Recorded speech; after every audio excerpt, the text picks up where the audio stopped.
Hello friends, how are you? This is Alan Babayan with UpDown Health. I want to talk about keto today, and it's going to be an overview. It's going to be really a high level. What is keto? What's the best way to practice it? I'm not a doctor. I'm not giving medical advice, but that doesn't mean I'm not educated. It doesn't mean that I haven't spent 4 years studying articles, various periodicals. After all, I practiced keto, and I wanted to get all the information I could. Ketogenic diet is basically switching your metabolic fuel source from glucose, which is sugar, switching that to fat. So keto is the idea of eating a lot of fat as a percentage of your daily intake of macronutrients. And this only works when you don't have carbs. So you got to drop those carbs to the floor. So if we're on a ketogenic diet, first thing that happens, there's no carbs coming in. So your muscles are they're no longer storing glycogen.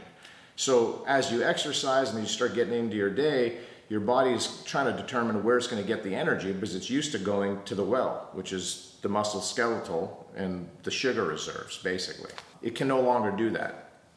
This is the fog. This is the couple days where your body, you might have headaches, you might feel awkward, you might feel a little under the weather, your energy might be a little bit low. This is all the process of getting adapted, fat adapted as they call it. Ketones start getting produced, and you can test that and determine what your ketone levels are. They have all sorts of tests for that.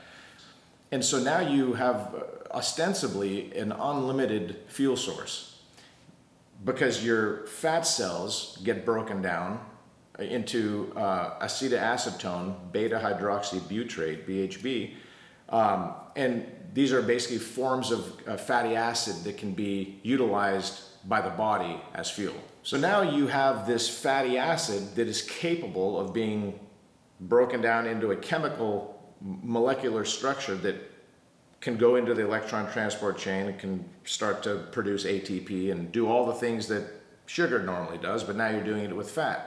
The positive side, you're going to feel like you have unlimited energy. I think some of the challenges come in because people see their LDL, low density lipoprotein, rise. Not necessarily cholesterol, but your LDL particle count. It's not really a cholesterol thing per se. It's more of you're going to have more LDLs in the blood. That's what happened to me because you're using fat as fuel. So those LDLs are that mechanism because these fats are not water soluble like cholesterol. That's why they have to sit in this little lipoprotein to get trafficked around. So the triglycerides need to be delivered. They got to be delivered on the LDL lipoprotein, so you're going to have more of them. And the more of those you have, the more ApoB100 you have because there's a 1-to-1 ratio with LDL molecules and ApoB. And that could be potentially atherogenic.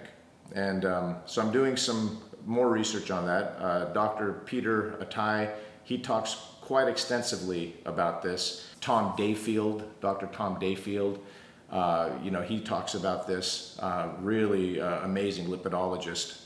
So this is kind of a new area. So ketogenic diet, though it can help you lose weight, it can help you shed those pounds of fat, it can create other metabolic disorders.